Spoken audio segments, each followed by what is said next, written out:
Hi hello నమస్తే friends, welcome to నిషిది కథలు.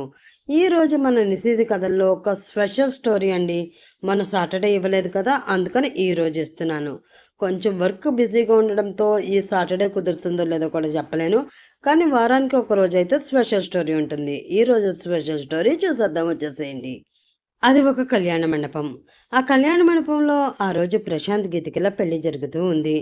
ఆ కళ్యాణ మండపం అంతా రంగురంగుల పూలదండలతో మిరుముట్లు గొలిపే దీపాల వెలుగులతో ఎంతో వైభవంగా, కన్నుల పండగగా అలంకరించి ఉంది. సన్నాయి మేళాలు, మంగళ వాయిద్యాల సవ్వడితో ఆ ప్రాంగణమంతా ఒక పవిత్రమైన పెళ్లి శోభతో నిండిపోయింది. పెళ్లి పీటల మీద వధూవరులు ఎంతో అందంగా కూర్చుని ఉన్నారు.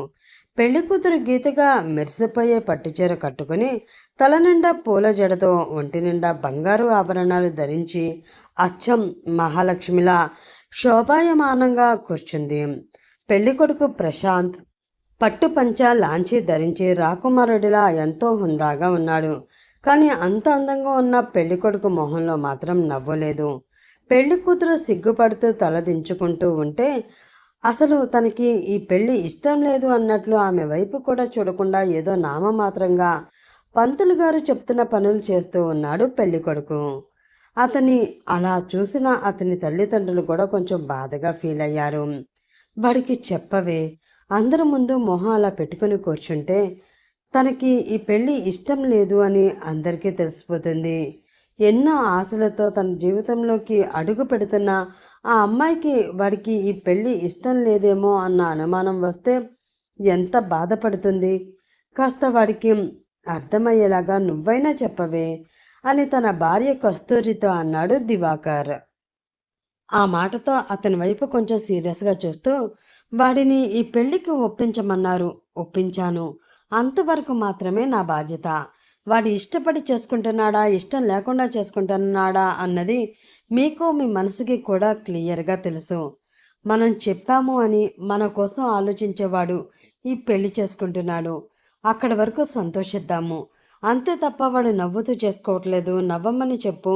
అందరూ అపార్థం చేసుకుంటారు, అందరి కోసం సంతోషంగా ఉన్నట్లు నటించమను అంటే ఆ మాటలు చెప్పడం నా వల్ల కాదండి. కుదిరితే మీ కొడుక్కి మీరే చెప్పుకోండి అంటూ చెప్పింది ఆమె. దాంతో భారంగా శ్వాస తీసుకుని వదిలి, నాకు మాత్రం ఇష్టమా, వాడికి ఇష్టం లేని ఈ బంధంలోకి వాడిని బలవంతంగా పంపించడం? కానీ ప్రస్తుతం మనం ఉన్న పరిస్థితిలో వాడికి ఇదే కరెక్ట్. ఇలా తన జీవితంలోకి మరో అమ్మాయి రావడం వల్లనే వాడి జీవితం బాగుపడుతుంది అన్న నమ్మకం నాకుంది.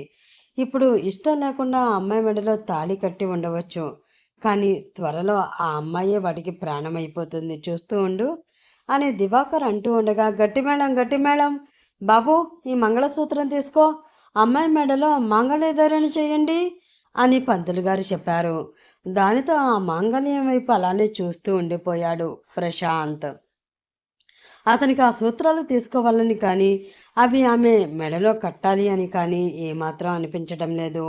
అప్పుడే, రే, ఎంతసేపు చూస్తావురా అలా, త్వరగా తీసుకో అంటూ అతని చెవులన్నీ తాకింది ఒక మధురమైన గొంతు. దానితో ఉలిక్కిపడి అటువైపు చూసిన అతనికి వైట్ కలర్ లాంగ్ చుడిదార్ డ్రెస్లో చాలా అందంగా నవ్వుతూ కనిపించింది మాయా. ఆమె అందం చూస్తుంటే సాక్షాత్తు దేవలోకం నుండి దిగివచ్చిన దేవకన్యలా ఉంది. పాలలాంటి తెల్లటి శరీర ఛాయతో ముఖంపై దివ్యమైన కాంతి వెలుగుతూ ఉండగా, ఆమె చిరునవ్వులతో వెన్నెల కురిపిస్తున్నట్లుంది. ఆ తెల్లటి గౌన్లో ఆమె దేవకన్యలా అపురూపంగా మెరిసిపోతూ కనిపించింది. ఆమెను చూడగానే ప్రశాంత్ పెదవులపై ఆటోమేటిక్గా నవ్వు వచ్చింది. హా, తీసుకుంటున్నాను అని చెప్పి పంతులు గారి చేతిలోని ఆ మంగళసూత్రం తన చేతిలోకి తీసుకున్నాడు ప్రశాంత్. దానితో అతని వైపు వింతగా చూస్తూ, ఇప్పటి వరకు బాధగా ఏదో పోగొట్టుకున్నట్లు కూర్చున్న పెళ్లి కొడుకులో సడన్గా ఎంత ఉత్సాహం ఏంటి అని అనుకుంటూ, అటు ఇటు చూసి ఏమీ అర్థం కాకపోవడంతో భుజాలు ఎగరవేసి మంత్రాలు చదవడం మొదలుపెట్టారు పంతులు గారు. ఆయన చదువుతున్న ఒక్కొక్క మంత్రానికి సాక్ష్యంగా ఒక్కొక్క ముడి ఆ అమ్మాయి మెడలో వేసి ఆమెను తన అర్ధాంగిగా చేసుకున్నాడు ప్రశాంత్. అది చూసిన మాయ కూడా చాలా సంతోషించింది. ఆ తర్వాత జరుగుతున్న ప్రతి పెళ్లి వేడుకలో, ప్రతి తంతులో అతని పక్కన ఉండి అతని చీరప్ చేస్తూ ప్రతి తంతుని అతను మనస్ఫూర్తిగా ఎంజాయ్ చేసేలా చేసింది మాయా. ఆమె పక్కనే ఉండడంతో అతని మనసులోని బాధ మరుగున పడి మనస్ఫూర్తిగా పెళ్లిలోని ప్రతి తంతుని నిర్వర్తించి పెళ్లి కూతురు చిటికిన వేలు పట్టుకుని ఇంటికి పయనమయ్యాడు ప్రశాంత్. ఇంటికి వచ్చిన తర్వాత కస్తూరి వారిద్దరికి హారతిచ్చి లోపలికి ఆహ్వానించింది. కానీ అలా లోపలికి అడుగు పెట్టగానే ప్రశాంత్ పట్టుదలతో పట్టుకున్న గీతిక చీటికిన వేలిని విదిలించి తన భుజంపై ఉన్న కండువాని తీసి ఆమె మొహం మీదకి విసిరి కోపంగా తన గదిలోకి వెళ్ళిపోయాడు. అది చూసిన కస్తూరి దివాకర్ షాక్ అయ్యారు. గీతిక జరిగిన దానికి ఏం చేయాలో అర్థం కాక బిత్తరపోయి అక్కడే నిలబడిపోయింది. అతని వెనకే మాయా వేగంగా గదిలోకి వచ్చింది. ప్రశాంత్ తన షర్ట్ బటన్స్ విప్పుకుంటూ కోపంగా ఉండగా మాయా, నువ్వేం చేసావు? అసలు నువ్వు చేసింది నాకు అసలు నచ్చలేదురా అని నిలదీసింది. ప్రశాంత్ వెనక్కి తిరిగి ఏం నచ్చలేదు నీకు అని కోపంగా అడిగాడు. నువ్వు చేసిన పని, ఆ అమ్మాయిని అలా వదిలేసి కండువా మొహం మీదకి విసిరి కొట్టడం ఏంటి? బుద్ధుందా నీకు అని మాయా కోపంగా అడిగింది. దానికి ప్రశాంత్ అసహనంగా మొహం పెట్టి, చూడు మాయా, నీకు నాకు బాగా తెలిసిన విషయమే. మళ్ళీ మళ్ళీ నా నోటితో చెప్పించుకోకు. నాకు ఈ పెళ్ళి ఇష్టం లేదు.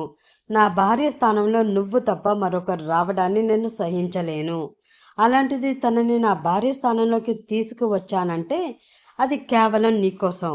నువ్వు పట్టి మరీ పెళ్లి చేసుకొని బెదిరించి సెంటిమెంట్తో నన్ను లాక్ చేసి ఈ పెళ్లి జరిగేలా చేశావు. నువ్వు చెప్పినట్లే నేను పెళ్లి చేసుకున్నాను. అక్కడితో అయిపోయింది. అంతకు మించి నా నుంచి నువ్వు ఏమీ ఎక్స్పెక్ట్ చేయకు.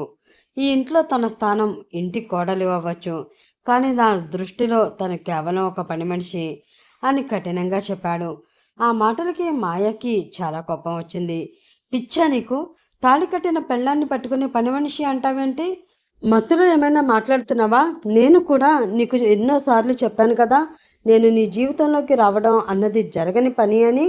ఇప్పుడు నీ జీవితం వేరు, నా జీవితం వేరు. నీ దారి వేరు, నా దారి వేరు. మన దారులు ఎప్పటికీ కలవు. అది గతం. మన ప్రేమ ఎప్పుడో గతించిపోయింది. దానిని పట్టుకుని కూర్చుని నీ జీవితాన్ని వృధా చేసుకుంటానంటే నేను చూస్తూ ఊరుకోను ప్రశాంత్ అని చాలా సీరియస్గా చెప్పింది మాయా. ఊరుకోకపోతే ఏం చేస్తావు అని అడిగాడు ప్రశాంత్. ఏం చేస్తానా? నీకు కనిపించకుండా దూరంగా వెళ్ళిపోతాను అని ఆమె హెచ్చరించింది. అవునా? అయితే వెళ్ళిపో. రోజు కనిపిస్తూ నన్ను హింసించడం ఎందుకు? వెళ్ళిపో. ఇంకా లేట్ ఎందుకు? వెళ్ళిపో. నాకు కనిపించకుండా దూరంగా వెళ్ళిపో. అప్పుడైనా నేను కొంచెం ప్రశాంతంగా బ్రతకగలను. పో అంటూ ఆమె చెయ్యి పట్టుకుని గద్దె బయటికి గెంటేసి తలుపు గట్టిగా వేశాడు ప్రశాంత్. తలుపు బయట పడిపోయిన మాయ ఆ గది వైపే బాధగా చూస్తూ ఉండిపోయింది. ఆమె కళ్ళల్లో నీళ్లు తిరుగుతున్నాయి. నీకు ఎలా చెప్పనురా? ఎలా చెప్పి నీ మనసు మార్చను? నిన్ను ప్రాణంగా ప్రేమించి నేను తప్పు చేశాను ప్రశాంత్ అని మొట్టమొదటిసారి అనిపిస్తుంది. Prashant, I hate you. I hate you.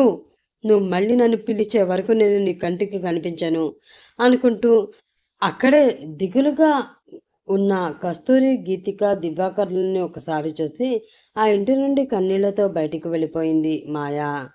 Fresh అయి వచ్చిన ప్రశాంత్ రూములో ఉన్న సోఫాలో వెనక్కి వాలి ప్రశాంతంగా కళ్ళు మూసుకున్నాడు. ఏవో పాత జ్ఞాపకాలు మనసులో చేరి అతనికి దొరికిన ఆ కాస్త ప్రశాంతతని కూడా నాశనం చేస్తున్న సమయంలో వెళ్ళిపో, అప్పుడైనా నేను ప్రశాంతంగా బ్రతకగలను, పో అంటూ తను మాయతో అన్న మాట ఒక్కసారిగా మైండ్లో మెదిలింది. దానితో ఉలిక్కిపడి కళ్ళు తెరిచాడు అతను. మాయా అంటూ చుట్టూ చూశాడు. అక్కడెక్కడా తను లేదు. ఏంటి, దీనికి నిజంగానే కోపం వచ్చి నన్ను వదిలేసి వెళ్ళిపోయిందా? ఇది వెళ్ళిపోతే నేను ఎలా బ్రతకగలను అనుకుంది. దీన్ని అసలు అనుకుంటూ కంగారుగా హాల్లోకి వచ్చాడు. అక్కడ బంధువులందరూ ఉండడంతో కొంచెం హడావిడిగా ఉంది. పెళ్లి కూతురికి సపరేట్గా రూమ్ ఇచ్చినట్లు ఉన్నారు. ఆమె మాత్రం అక్కడ లేదు.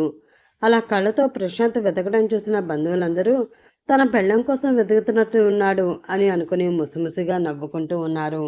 కానీ అది నిజం కాదు అని తెలిసిన కస్తూరి మాత్రం అతని దగ్గరికి వచ్చి ఏంట్రా అంటూ అడిగింది. ఆమెని అడగాలో వద్దా అన్నట్లు సంశయంగా అది అమ్మా మా అని చివరి దాకా వచ్చిన పదాన్ని ఆపేసి, ఆహా ఏమీ లేదు మా, కొంచెం బయట పని ఉంది, ఇప్పుడే వస్తాను అని చెప్పి బయటికి వెళుతున్న అతన్ని చూసి, ఇంత నైట్ టైం ఎక్కడికి రా? ఇంకా కాళ్ళ పారాణి కూడా ఆరకుండా పొలిమేర దాటి ఎక్కడికి వెళ్ళకూడదు అసలు బయటికి వెళ్ళడమే తప్పు, వెళ్ళొద్దు, ఆగు అని కస్తూరి వెనక నుంచి అరుస్తున్నా కూడా ప్రశాంత్ పట్టించుకోలేదు. 2 అడుగుల్లో బయటికి వెళ్ళిపోయి తన బైక్ స్టార్ట్ చేశాడు. నువ్వు ఎక్కడ ఉంటావో నాకు తెలిసే రాక్షసి. అసలు నన్ను చూస్తూ ఉంటే నీకు పాపం అనిపించడం లేదా? ఎందుకు నన్ను ఇలా ఏడిపిస్తున్నావు అని అనుకుంటూ ఫాస్ట్గా డ్రైవ్ చేసుకుంటూ మాయ తను మొదటిసారి కలుసుకున్న ప్లేస్కి వెళ్ళాడు ప్రశాంత్.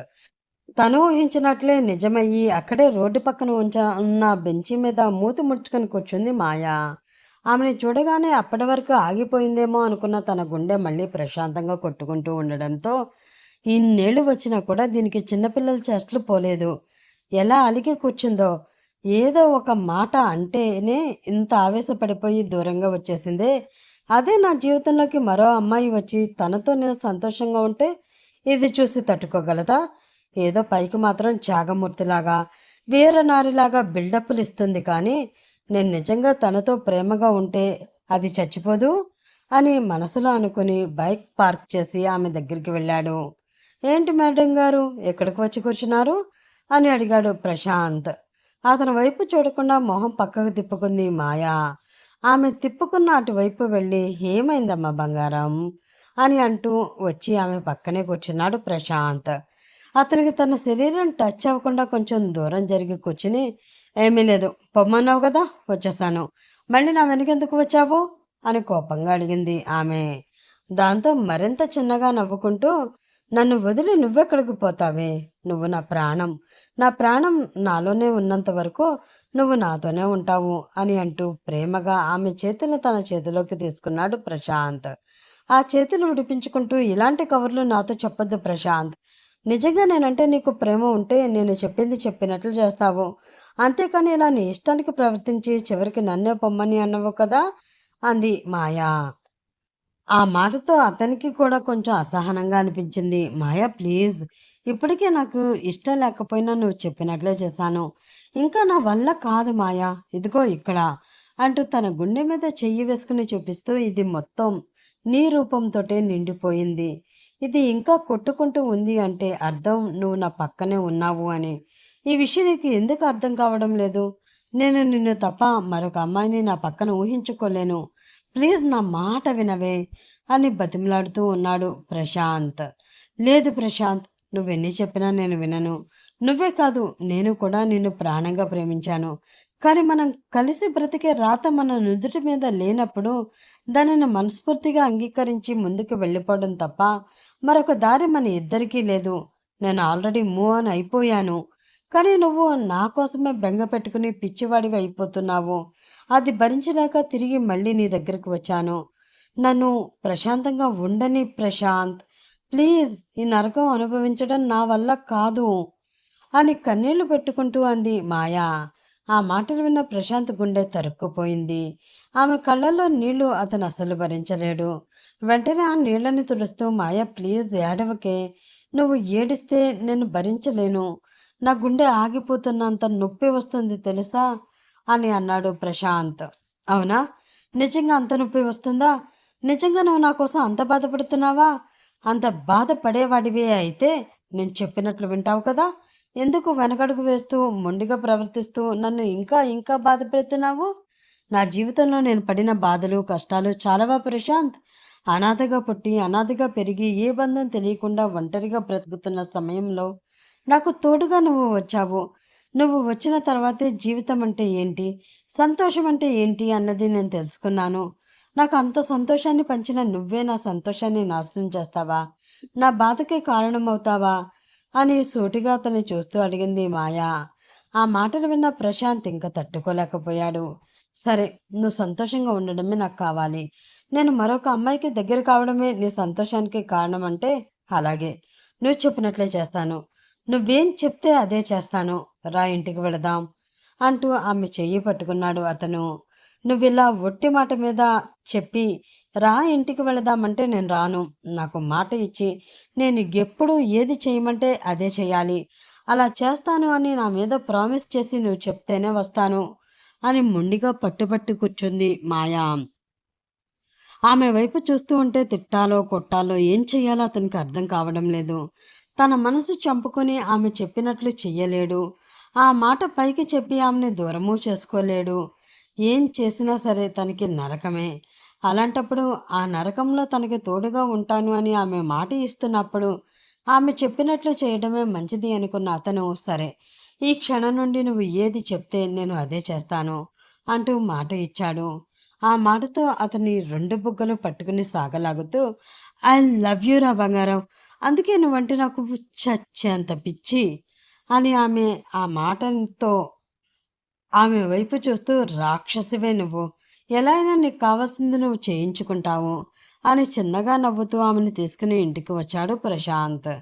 సడన్గా అతను ఇంటి నుండి బయటికి వెళ్ళిపోయేసరికి ఎక్కడికి వెళ్ళాడా అన్న కంగారు అందరిలో ఉండడంతో అతని కోసమే టెన్షన్గా ఎదురు చూస్తూ ఉన్నారు కుటుంబ సభ్యులందరూ. అలా ఒక గంట గడిచిన తర్వాత మాయాని తీసుకుని ఇంటికి వచ్చాడు ప్రశాంత్. అతను రావడంతో అతని వైపు చూసి, ఎక్కడికి వెళ్ళావురా అంటూ సీరియస్గా అడిగింది కస్తూరి. ఆ మాటతో అది అమ్మా అని ప్రశాంత్ చెప్తూ ఉండగా, కస్తూరి కాస్త ఆగు నువ్వు అని ఆమెని వరించి, ఇప్పటికే చాలా ఆలస్యమైంది ప్రశాంత్, నువ్వు వెళ్ళి రెస్ట్ తీసుకో అంటూ అతన్ని గదిలోకి పంపించేశాడు దివాకర్. సరే డాడీ, గుడ్ నైట్ అంటూ ప్రశాంత్ వెళ్ళిపోవడంతో భర్త వైపు సీరియస్గా చూసింది కస్తూరి. నువ్వేం మాట్లాడవద్దు, ఈ 2 రోజులు పోని తర్వాత తన సంగతి చూద్దాం అన్నట్లు కళ్ళతోటి సైగ చేయడంతో మౌనంగా ఊరుకుంది కస్తూరి. ప్రశాంత్ రూమ్లోకి వెళ్ళిపోవడంతో మాయకి ఏం చేయాలో తెలియలేదు. దివాకర్ కస్తూరి వైపు భయం భయంగా చూస్తూ అలానే మెల్లిగా గీతిక ఉన్న రూమ్లోకి వెళ్ళిపోయింది. అక్కడ గీతిక హాయిగా నిద్రపోతూ కనిపించింది. నిద్రపోతున్న గీతిక అందం చూస్తుంటే అచ్చం ఒక పాలరాతి శిల్పంలా, శిల్పి ఎంతో శ్రద్ధతో చెక్కిన అపురూప కళాఖండంలా ఉంది. తీర్చిదిద్దిన కనుబొమ్మలు, గులాబీ రేకుల్లాంటి పెదవులు, వెన్నెల కాంతిని తలపించే మేలి ఛాయతో అమాయకంగా నిద్రిస్తున్న ఆమె మొహం చూస్తే ఎవరికైనా చూపు తిప్పుకోవడం కష్టమే.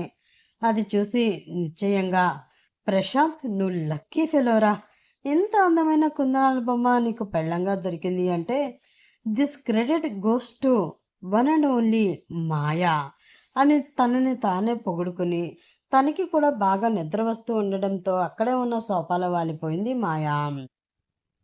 నెక్స్ట్ డే మార్నింగ్ కాఫీ తీసుకువచ్చి ప్రశాంత్ని లేపి, పూజ ఉంది త్వరగా రెడీ అవ్వు అని చెప్పింది కస్తూరి.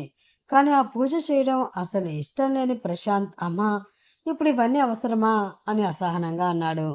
దాంతో అతని వైపు సీరియస్గా చూసి, అవసరమే, త్వరగా కానీ అని బయటికి వెళ్ళిపోయింది కస్తూరి. దేవుడా అని అనుకుంటూ ఆ కాఫీ తాగుతూ ఉన్న అతని దగ్గరికి వచ్చి, రెడీ అయ్యావా, అక్కడ పెళ్లి కూతురు రెడీ అయిపోయింది అంటూ హడావిడి చేస్తూ ఉంది మాయా. ఆమె వైపు కోపంగా చూస్తూ, నాకు ఇది ఇష్టం లేదు మాయా అన్నాడు అతను. బెడ్ మీద పెట్టిన బట్టల వైపు చూస్తూ, ఇష్టం లేదు, ఇష్టం లేదు, ఇష్టం లేదు, ఈ మాట తప్ప నీ నోటి నుండి మరొక మాట రాదా ప్రశాంత్? ఇష్టం లేనప్పుడు నన్ను బతిమిలాడి ఇంటికి తీసుకురావడం ఎందుకు?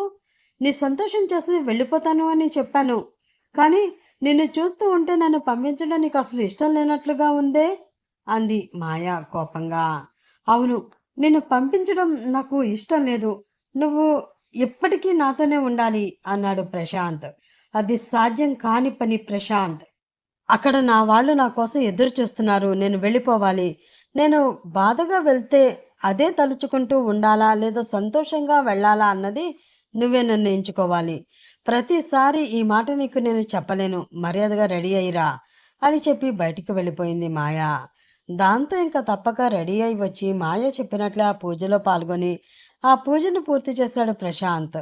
ఇలా ప్రతిసారి మాయ సెంటిమెంటల్గా బ్లాక్మెయిల్ చేయడంతో ఆ బ్లాక్మెయిల్కి లొంగిపోయి గీతికతో కలిసి భోజనం చేయడం, ఆమె మీద కోపంగా కాకుండా కొంచెం సాఫ్ట్గా ప్రవర్తించడం, చిన్నగా నవ్వుతూ మాట్లాడడం చేసేవాడు. ఆ చిన్న చర్యలకి తానంటే ఎంత ఇష్టమో అని మనసులోనే ఒప్పొంగిపోయేది గీతిక. ఆ రోజు వాళ్ళ శోభనం అందంగా మల్లెపూలతో డెకరేట్ చేసిన మంచం వైపు అసహనంగా చూస్తూ, ఇప్పటి వరకు నువ్వు చెప్పినవి అయితే చేశాను, కానీ ఇక నా వల్ల కాదు, ఇది కూడా జరగాలి అని నువ్వు కండిషన్ పెట్టావు అంటే నేను అస్సలు ఊరుకోను అని ముందుగానే బెదిరించాడు ప్రశాంత్. దాంతో అతని వైపు చూసి, ఈరోజు నేను వెళ్ళిపోతున్నాను ప్రశాంత్, ఇది బెదిరించడానికి కాదు, నా గడువు అయిపోయింది, నేను వెళ్ళిపోవాలి.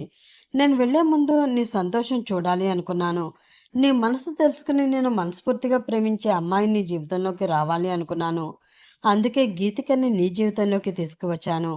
నీకు తెలియని విషయం ఏమిటి అంటే గీతిక నిన్ను ఎప్పటి నుంచో ప్రేమిస్తుంది. తన చిన్నప్పటి నుంచి. తను ఎవరో కాదు, నీ చిన్నప్పటి క్లాస్మేట్ గీతు అంటూ చెప్పింది మాయ. ఆ మాట విన్న ప్రశాంత్ కాళ్ళ కింద భూమి కంపించింది. నమ్మలేనట్లు మాయా వైపు చూస్తూ ఉండిపోయాడు. అవును ప్రశాంత్, గీతు నిన్ను ప్రాణంగా ప్రేమిస్తూ ఉంది. తన ప్రేమ ఈనాటిది కాదు, కొన్నేళ్ల నుంచి నువ్వే ప్రాణం అనుకుని బ్రతుకుతుంది. తను నిన్ను బంగారంలా చూసుకుంటుందిరా. నా మీద ప్రేమతో తనని దూరం పెట్టకు. తనలోనే నన్ను చూసుకో. నేను నీకు ఇవ్వలేనంత ప్రేమని గీతిక నీకు ఇస్తుంది. నువ్వు ఎప్పుడూ సంతోషంగా ఉండాలిరా. నీ సంతోషం మాత్రమే నేను కోరుకుంటున్నాను.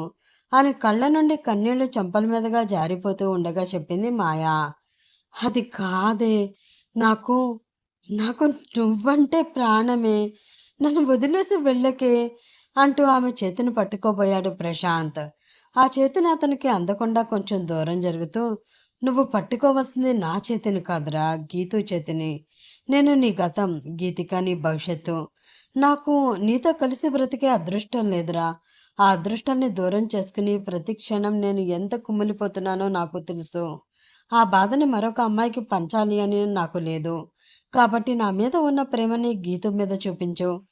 తన ప్రేమలో నా ప్రేమని ఆస్వాదించు. నీ లైఫ్ హ్యాపీగా ఉంటుంది అని మాయ చెబుతూ ఉంటే ఆమె వైపు అలాగే చూస్తూ ఉండిపోయాడు ప్రశాంత్. నేను వచ్చిన పని పూర్తయిపోయింది ప్రశాంత్. నువ్వు సంతోషంగా మరొక అమ్మాయిని పెళ్లి చేసుకుని నీ జీవితాన్ని ప్రారంభించాలని నేను కోరుకున్నాను. కోరుకున్నది జరిగిపోయింది. ఇంకా నాకు ఇక్కడ ఉండే అర్హత లేదు. అందుకనే నేను వెళ్ళిపోతున్నాను. నేను మళ్ళీ నీ దగ్గరికి రావాలి అని ఉంటే నువ్వు గీతుతో సంతోషంగా ఉండాలి. నీ జీవితాన్ని పంచుకోవాలి. నాకు నీ ప్రేమ తనివి తీరలేదురా. మళ్ళీ వస్తాను. నీ ప్రేమని పూర్తిగా నా సొంతం చేసుకోవడానికి తప్పకుండా వస్తాను. నీకు పుట్టే పాప రూపంలో మళ్ళీ నీ ప్రేమను పొందుతాను. బాయ్ కన్నా అంటూ అతని దగ్గరికి వచ్చి అతని మొహాన్ని తన చేతిలోకి తీసుకుని అతని నుదుటి మీద పెదాలను ఆంచింది మాయా. ఆమె ప్రేమని ప్రశాంత్ ఫీల్ అవ్వగలుగుతున్నాడు. కానీ ఆమె స్పర్శని అతను ఫీల్ అవ్వలేకపోతున్నాడు. అతని కళ్ళ నుండి కన్నీళ్లు బయటికి జారుతూ ఉండగా ఐ మిస్ యూరా అని చెప్పి ఒక్కసారిగా అతన్ని హక్ చేసుకుని అలానే గాలిలో కలిసిపోయింది మాయా ఆత్మ. ఎదురుగా గోడపై నవ్వుతూ ఉన్న మాయ ఫోటోకి దండ వేసి కనిపిస్తూ ఉండడంతో ఆమె ఎప్పుడూ తనని వదిలి వెళ్ళిపోయింది అన్న నిజాన్ని జీర్ణించుకోలేక అక్కడే బెడ్ మీద కుప్పకూలి కన్నీళ్లు పెట్టుకుంటూ ఆ ఫోటో వైపే చూస్తూ, ఎందుకే ఎందుకే నా జీవితంతో ఇలా ఆడుకుంటున్నావు? ప్రేమ అంటే ఏంటో తెలియని ఆ టైంలో నా జీవితంలోకి వచ్చి ప్రేమని పరిచయం చేసి ప్రాణంగా మారిపోయి ఒకటిగా బ్రతికే సమయంలో నన్ను ఒంటరిని చేసేసి వెళ్ళిపోయి ఇప్పుడు మళ్ళీ నా జీవితంలోకి వచ్చి నాకు మరొక తోడిని వెతికి పెట్టావు. ఇదంతా నా మీద ప్రేమతో చేస్తున్నావా, పగతో చేస్తున్నావా? అర్థం కావడం లేదు. నువ్వు లేని జీవితం నాకు వద్దు మాయా, నేను బ్రతకలేను అని అతను ఏడుస్తూ అనుకుంటూ ఉండగా ఆ రూమ్ డోర్ నెమ్మదిగా తెరుచుకొని లోపలికి వచ్చింది గీతిక. లోపలికి వచ్చిన గీతికని చూసి కంగారుగా కళ్ళు తుడుచుకున్నాడు ప్రశాంత్. చేతిలో ఉన్న పాల గ్లాస్తో అతని దగ్గరికి వచ్చిన గీతిక నెమ్మదిగా ఆ పాలను అతనికి అందించింది. కానీ ప్రశాంత్ మొహం పక్కకు తిప్పుకున్నాడు. నాకొద్దు అని మొండిగా చెప్పాడు. దానితో అతని వైపు ఎంతో బాధగా చూస్తూ ఇంకా తననే తలుచుకుంటున్నావారా అని అడిగింది గీతిక. ఆ మాట వినగానే షాక్ అయ్యి ఆమె వైపు సూటిగా చూశాడు ప్రశాంత్. అతని కళ్ళలోని అమాయకత్వాన్ని అయోమయాన్ని చూసి నాకు మాయ గురించి తెలుసు ప్రశాంత్ అని చెప్పింది గీతిక. అతను మరింత నిశ్చేష్టుడై చూస్తూ ఉండగా గీతిక తన మనసులోని మాటని బయటపెట్టింది. స్కూల్ డేస్ నుంచే మిమ్మల్ని నా ప్రాణంగా ప్రేమించాను. మీరు నన్ను ఎప్పుడూ ఒక క్లాస్మేట్గానే చూశారు, కానీ నా మనసుని గుర్తించలేదు. ఆ తర్వాత మీ జీవితంలోకి మాయ రావడం, మీ ఇద్దరి ప్రేమ అన్నీ నాకు తెలుసు. మాయ లేని మీ జీవితం ఎంత శూన్యంగా మారిందో చూసి నా మనసు తల్లడిల్లిపోయింది. నేను మీ జీవితంలోకి రావడానికి కారణం నా స్వార్థం కాదు, మిమ్మల్ని మళ్ళీ సంతోషంగా చూడాలి అన్న నా ఆశ. మీ మనసులో మాయ స్థానాన్ని నేను లాక్కోవాలని అనుకోవడం లేదు, కానీ మీరు నన్ను మనస్ఫూర్తిగా ప్రేమగా దగ్గరికి తీసుకునే ఆ క్షణం కోసం నేను జీవితాంతం ఎదురు చూస్తూనే ఉంటాను అని చెప్పింది ఆమె. ఆ తర్వాత చేతిలోని పాల గ్లాసును పక్కనే ఉన్న టేబుల్పై పెట్టి బెడ్పై ఉన్న ఒక తలగడ తీసుకుని కింద నేల మీద వేసుకుని పడుకుంది గీతిక. ఆమె అన్న మాటలు విన్న ప్రశాంత్ దీర్ఘంగా నిట్టూర్చాడు.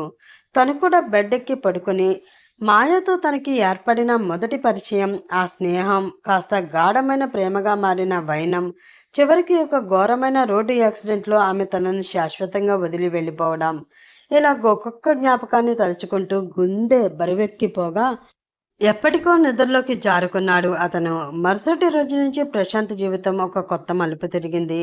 గీతిక ఎప్పుడు అతని పక్కనే ఉంటూ అతనికి ఏ సమయంలో ఏం కావాలో అన్నీ అమర్చి పెట్టేది. ఉదయాన్నే అతను లేచేసరికి నవ్వుతూ కాఫీ అందించడం దగ్గర నుంచి ఆఫీస్కి వెళ్ళేటప్పుడు అతనికి నచ్చిన బట్టలు ఇస్త్రీ చేసి పెట్టడం, షూ సర్దడం వరకు ప్రతి విషయంలోనూ శ్రద్ధ చూపించేది. ఒకరోజు ఆఫీస్ వర్క్ టెన్షన్లో ప్రశాంత్కి తీవ్రమైన తలనొప్పి రావడంతో ఏమీ అడగకుండానే దగ్గరికి వచ్చి అతని తల నిమురుతూ కాసేపు మసాజ్ చేసింది. ఆమె వేళ స్పర్శలో ఉన్న స్వచ్ఛమైన ప్రేమ అతని నొప్పిని క్షణాల్లో మాయం చేసింది. మరొక రోజు ప్రశాంత్కి బాగా నచ్చిన వంటలన్నీ కష్టపడి చేసి వడ్డించినప్పుడు తను ఎంతో ఇష్టంగా తినడం చూసి ఆమె కళ్ళల్లో కనిపించిన ఆనందం ప్రశాంత్ మనసుని కదిలించింది. ఇంట్లో తల్లిదండ్రులను సొంత తల్లిదండ్రులా చూసుకుంటూ ఎప్పుడూ చిరునవ్వుతో తిరిగే గీతిక మంచితనం, ఆమె ఓర్పు, నిస్వార్థమైన ప్రేమ నెమ్మదిగా ప్రశాంత్ మనసులోని గడ్డకట్టిన బాధను కరిగించాయి. ఆమె ప్రవర్తనతో ప్రశాంత్ మనసు పూర్తిగా గీతిక వైపు తిరిగింది. ఓ రాత్రి ఆకాశంలో మబ్బులు పట్టి జోరుగా వర్షం కురుస్తూ ఉండగా ఒక్కసారిగా పెద్ద ఉరుము ఉరిమి కరెంటు పోయింది. ఆ శబ్దానికి భయపడిపోయిన గీతిక కింద పడుకున్న తను ఒక్క ఉదుటన లేచి బెడ్పై ఉన్న ప్రశాంత్ని గట్టిగా పట్టుకుంది. ఆ క్షణంలో ఆమె భయాన్ని, ఆమె గుండె చప్పుడుని దగ్గరగా చూసిన ప్రశాంత్ తన చేతులతో ఆమెను పొదిమి పట్టుకున్నాడు. ఆమె కళ్ళల్లోకి సూటిగా చూస్తూ, ఇన్నాళ్ళు నా గతాన్ని పట్టుకుని నిన్ను చాలా బాధ పెట్టాను గీతు. నన్ను క్షమించు. నా కోసం ఇంతలా తప్పించే నీ ప్రేమని నేను అర్థం చేసుకోలేకపోయాను. ఈ క్షణం నుంచి నా ఈ జీవితం, నా ఈ ప్రాణం పూర్తిగా నీకే సొంతం అని చెప్పి ఆమె కన్నీళ్లని తన పెదవులతో తుడిచాడు. గీతిక ఎంతో కాలంగా ఎదురు చూస్తున్న ఆ క్షణం రానే వచ్చింది.